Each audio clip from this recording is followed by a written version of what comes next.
2021.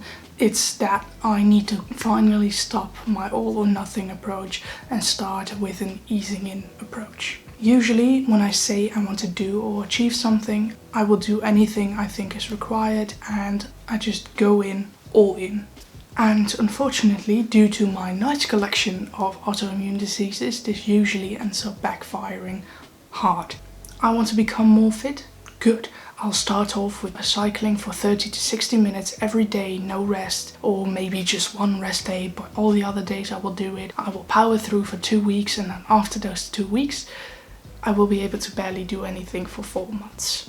You'd think that after dealing with all of these diseases for 16 years, I would have come up with a better way somewhere during that time frame. Well, that's not the case. This year will be the first year ever that I will allow myself to ease into something. Maybe I'll just start cycling for 10 minutes instead of 60, doing 10 push-ups instead of 50, and then ending up with a shoulder injury after just 1 week. And maybe meditating for just 5 minutes instead of half an hour. Maybe just writing 1 blog post per week instead of 7. Because of this change in approach, I felt the urge to share my goals for 2022 with you. I believe that sharing your goals can be both really good and really bad. On the one hand, I do think that sharing your goals with other people can give you a very good boost of motivation, and having accountability partners can definitely help. On the other hand, I also think that if you've already shared your goals with 10 to 20 people, then it can feel like you've already done and achieved the things that you've been talking about for so long, and therefore become more complacent when it comes to actually achieving your goals. And that's why I will share part of my goals with you today, and the other part of my goals I will keep to myself.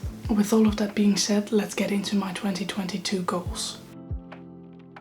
My first goal for this year is that I'm going to publish at least 52 YouTube videos this year. I've struggled with creating videos at least these last 3 months, but before that as well already. And that is because I feel like every piece of content that I create should have a major value to you. And while I do think that that is a good goal to strive towards, it can also be very paralyzing, because it will always feel like the value you deliver is not good enough. And especially since I quit university, I haven't really been doing anything, and I felt like I had nothing to tell at all, let alone something of value. So this year I want to get rid of that value standard. Of course, in the end I want to create content that actually adds value to people's lives, but right now, in order to get back into the habit of creating videos, I just want to create those videos. It doesn't matter what they're about, it doesn't matter whether they have value or not. I'm just going to make them, publish them, and then I hope that somewhere during this year the quality of my videos will start going up as well.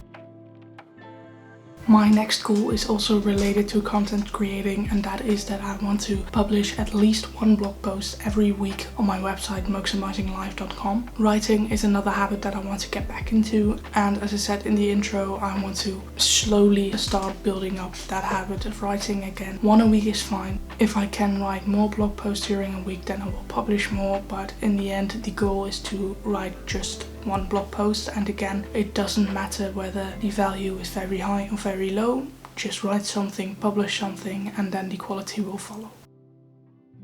This year I'm going to travel for at least 2 weeks on my own, or at least without my parents. And I set that goal because the idea of traveling is something that both really excites me and scares the living hell out of me. I would say that I'm quite a scared person, and this year one of my more main overall goals is to give my fears less control over my life. My fear of traveling is something that I want to conquer, and because of that I set a goal for myself to travel for 2 weeks this year. That's just 2 weeks out of the whole year. It doesn't have to be consecutive. So if I wanted to, I could go traveling 1 day 14 times this year. I don't think that will have my preference, but it's a possibility. And once again, I set this goal to make it small enough that I can actually start taking action on it instead of becoming paralyzed with fear.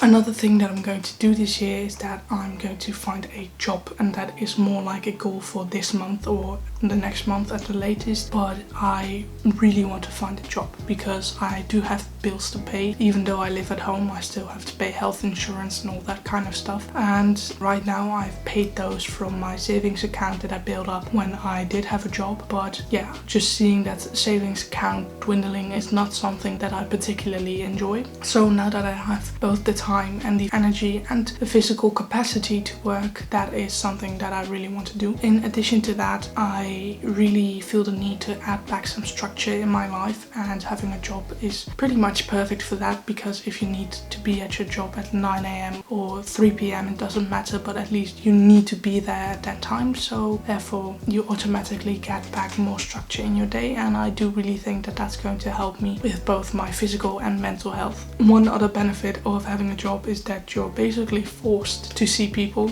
and for these past few months I have barely seen anyone outside of my household, so being forced to see new people again and talk to people again will also be really good for my mental health, I think.